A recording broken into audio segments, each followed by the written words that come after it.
That is then followed by the WWF Light Heavyweight Title match between Taka Michinoku and Aguila, match that goes for just under 6 minutes and ends when Taka counters a dive with a drop kick, then hits a Michinoku driver for the pin. Matt, what did you make of this? This was a little treasure. This was... I thought this was absolutely delightful. I really enjoyed this. There was a couple of things here I felt they were both trying a little bit too hard to maybe be a bit too flashy. There was a couple of sort of slips and trips here and there, but nothing, particularly major. But, there was some really nice stuff done. Like Aguila, I can't even pronounce his name. I'm terrible with pronouncing names, damn it. Aguila, yeah, help me out here. Nailed it. Yep. Thank you. There we go. You could have also called him Papi Chulo or Essa Rios. Pick your poison. Essa Rios it is, because that name I completely remember a hell of a lot. Was this Essa Rios? Yeah. I didn't know that. I didn't know that either, to be fair. No, I'm shocked. Okay, yeah. Wow. Essa Rios had a WrestleMania match. Fucking good for him. Well done. He did a cracking, really good corkscrew outside the ring at one point, which I thought was awesome.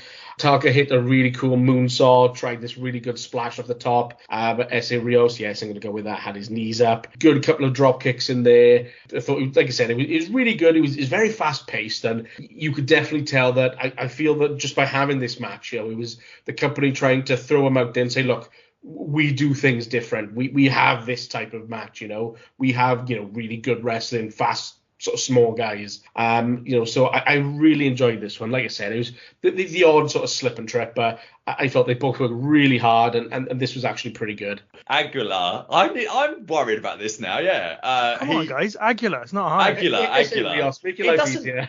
It doesn't sort of read very well phonetically, I suppose, does it, in terms of or maybe it does, and I'm just being a bit dumb here, but I loved his corkscrew plancha, and I thought he was miles better than Taka here. And as you said, Matt, I really liked this. I thought the crowd sort of got into some of it, but not massively, and I thought the two deserved more for what was about as good as a 6-minute match, the odd slip aside, as you could do. And I could only imagine what dear Triple H thought about following these two after they were flying all over the place. I could see him moaning about people not being able to work and not selling and all this sort of stuff. Was fast forward about 20 years, and he's promoting this sort of stuff every month on NXT, wasn't he? But yeah, a very enjoyable match. On a quick side note from me, the light heavyweight title is gorgeous.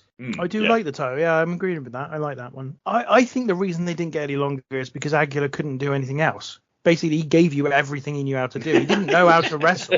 He just chucked himself all over the place. Yeah, that's a fair point. They did construct a not boring match, but it isn't really very good. I mean, it's sort of like, let's just throw ourselves all over the place. And Aguila just happens to be able to do the slightly more spectacular stuff. But Taka could actually wrestle, whereas Aguila couldn't. I mean, he just couldn't.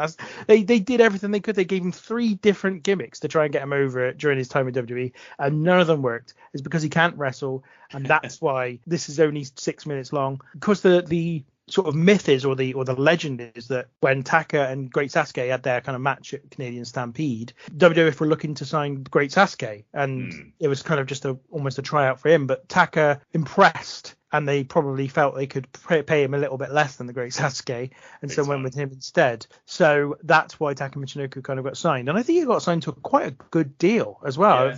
Remember, it was quite a big 6-figure deal at the time for someone who ultimately would be a lower mid-card, perhaps even sort of opening act kind of wrestler. And I feel like they never really gave him or the light heavyweight division really a chance to succeed. And I think partially their idea for it was to be the straight sport part of the presentation. The problem is that WWE have never been very good at just doing straight sport presentation. And then you add on the fact that Vince Russo is in control of all this stuff. It's just never going to happen. It's just not going to work. And so Taka was barely on television for most of the year, having won the championship, and then dumped the belt to Christian late in the year. And that was kind of really the end of it, because after that, I think Dwayne Gill ended up with it or something. I can't even remember anymore. It faded into obscurity until they did the invasion. And then they thought, well, we've got a cruiserweight title as well, so we can sort of have them go up against each other.